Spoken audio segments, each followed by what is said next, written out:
এবারে মাথার সব চুল কেটে ফেললেন উর্ফি জাভেদ। সামাজিক যোগাযোগ মাধ্যমে উদ্ভট পোশাকের কারণে বরাবরই আলোচনার শীর্ষে থাকেন উর্ফি জাভেদ। প্রতি মুহূর্তেই যেন আজব ফ্যাশনে চমক দেখান নেট দুনিয়ায়। তার পোশাকে কাপড় থাকে না বললেই চলে। বেশিরভাগ সময়ই নানান জিনিস দিয়ে বস্ত্র তৈরি করেন উর্ফি। কখনো ছবি দিয়ে, কখনো ফুল ফল, তারকাটা কিংবা দড়ি দিয়েও পোশাক বানিয়েছেন তিনি। তবে এবার উর্ফি যেটা করলেন সেটা দেখে হতবাক সবাই।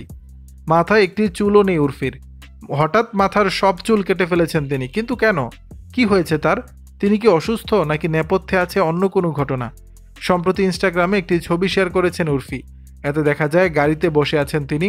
সেখান থেকেই একটি সেলফি তুলে পোস্ট করেছেন তিনি। সেই ছবি দেখেই আঁতকে ওঠেন তার ভক্তরা। রীতিমতো মন্তব্যের ঝড় উঠেছে এই তারকার কমেন্ট বক্সে।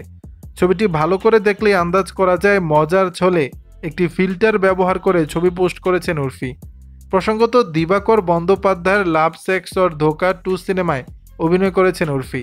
একটি খোলামেলা দৃশ্যে দেখা যায় তাকে, তবে তার চরিত্রটি ক্যামিও বলে জানা গেছে। দর্শক, বিষয়টি নিয়ে আপনাদের মতামত জানাবেন নিচের কমেন্ট বক্সে।